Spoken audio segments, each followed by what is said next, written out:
Assalamualaikum Dudsana.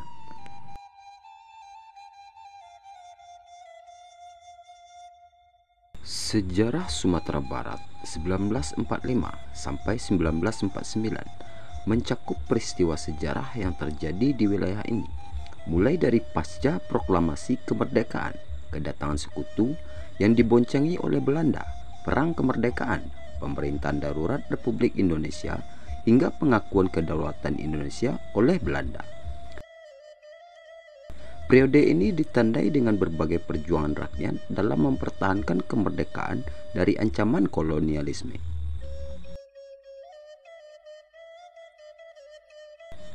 Pembentukan pemerintahan Republik Indonesia di Sumatera Barat ditandai dengan penunjukan Muhammad Syafi'i sebagai residen Sumatera Barat pertama pada 1 Oktober 1945.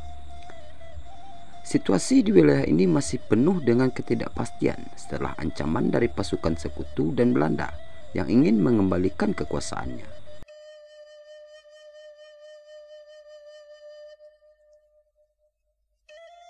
Pada tanggal 10 Oktober 1945, pasukan Inggris terdiri dari 1 batalion pasukan dari Divisi India ke-26 di bawah pimpinan Mayor Jenderal H.M. Chamber mendarat di Padang, Sumatera Barat. Mereka didampingi oleh Mayor Jenderal A.J. Speed yang merupakan wakil dari pihak Belanda.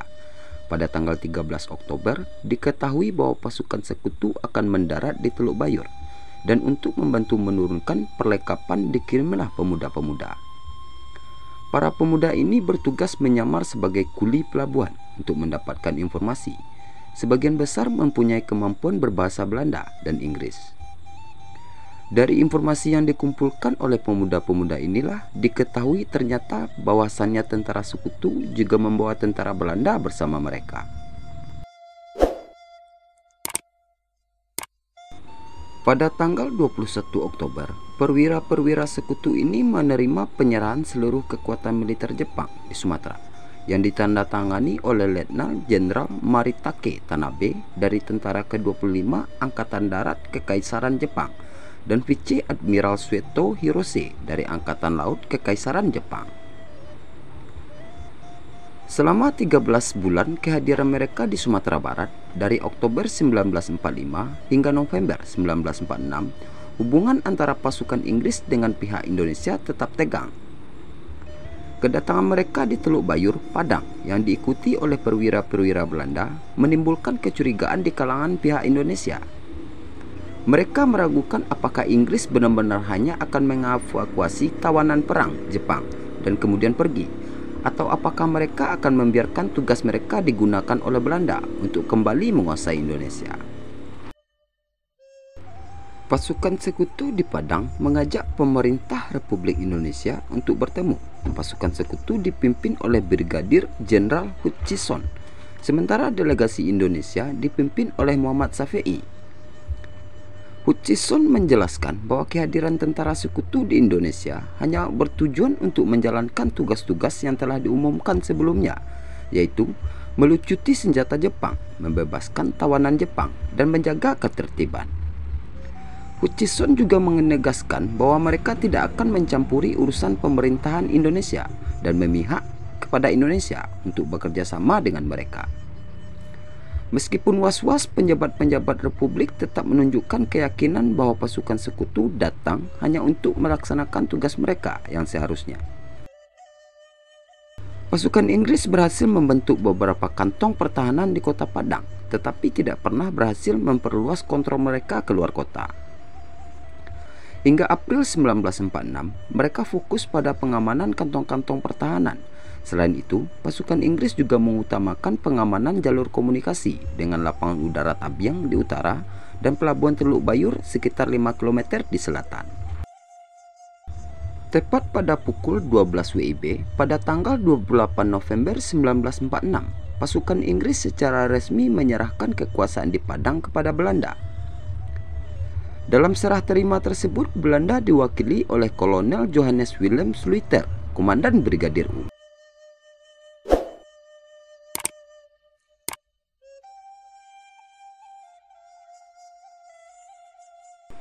Hanya 2 hari setelah Belanda menerima kekuasaan dari Inggris, serangan-serangan oleh Belanda segera terjadi. Pada tanggal 30 November 1946, sekitar pukul 2 dini hari, tentara Belanda di bawah pimpinan Kapten Van Buren menduduki posisi-posisi strategis di Kampung Jawa. Sekitar pukul 3 pagi hari yang sama, Belanda melakukan serangan mendadak terhadap markas BKR, Barisan Keamanan Rakyat, yang mengakibatkan gugurnya wakil BKR, Nur Matias, dan penangkapan 99 orang lainnya.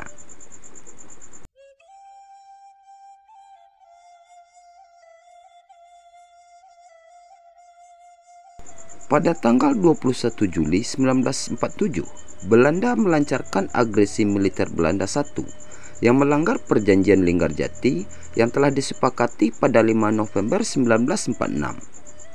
Di Padang, serangan itu ditujukan kepada kekuasaan sipil dan polisi Republik di dalam kota, serta pasukan militer di sekitarnya. Sebagai isyarat komando untuk memulai agresi militer Belanda I, Belanda meletakkan bom besar di lapangan udara Tabiang pada tengah malam pukul 12. Bersamaan dengan ledakan tersebut, pasukan Belanda yang terdiri dari infanteri, artileri, dan kavaleri bergerak ke seluruh front. Saat subuh, seluruh daerah di Kota Padang seperti Muara Penyalinan, Lubuk Buaya, Pulai, Koto Tuwo, Tanjung Aur, dan Koto Panjang, front utara, Lubuk Begaluang, Bandar Buat, Anduriang, Kampung Kelawi, Nanggalo, front timur, serta Bukit Lampu dan Bungus, front selatan, dibombardir dengan mortir howitzer. Ketika matahari terbit, pesawat-pesawat terbang juga ikut menyerang di semua front. Bersamaan dengan itu, tank, truk, dan kendaraan lapis baja bergerak maju, didahului oleh tembakan artileri di semua jalan raya di seluruh front. Dalam sehari penuh, serdadu-serdadu Belanda berhasil menduduki semua persimpangan jalan dan kampung-kampung penting di semua front di sekitar Padang, mulai dari Tabiang, Koto Tangah, Pauh, Indaruang, Nagari, hingga Teluk Kabuang.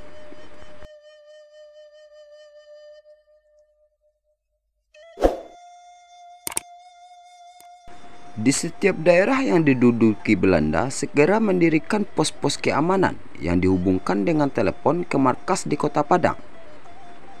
Dalam waktu kurang 1 bulan, Belanda berhasil menduduki wilayah Republik hingga ke Lubuk Aluang, sekitar 34 km di utara Padang dan sekitar 23 km ke timur sampai ke Subang, serta kira-kira 32 km ke selatan di wilayah Bungus. Dengan semakin luasnya daerah kekuasaan, Belanda terpaksa melakukan patroli di wilayah yang lebih luas lagi. Selain menggunakan kendaraan bermotor, pasukan Belanda kadang-kadang harus berjalan kaki untuk mengontrol daerah mereka. Di daerah-daerah yang mereka duduki, Belanda berupaya memutuskan komunikasi para pejuang Republik, terutama dengan Kota Padang. Meskipun demikian, para pejuang Republik tetap mampu melakukan penyusupan ke dalam kota dan melancarkan serangan gerilya secara mendadak. Untuk menguasai Kota Padang dan menyingkirkan pejuang Republik, Belanda menerapkan strategi anti-gerilya. Anti-gerilya adalah serangkaian strategi militer yang digunakan oleh pasukan reguler untuk melawan dan mengalahkan kelompok gerilya. Operasi ini bertujuan untuk menghancurkan atau mengurangi efektivitas pasukan gerilya dengan berbagai metode.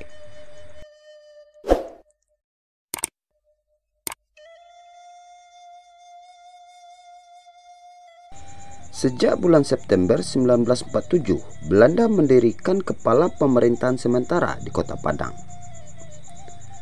Mereka menghidupkan kembali lembaga Gemeente, Dewan Kota Praja, gaya kolonial sebelum perang. Anggota Gementerat Kota Praja terdiri dari 17 orang yang semuanya diangkat oleh Belanda, termasuk 7 orang Indonesia, 5 orang Belanda, dan 5 orang Timur Asing.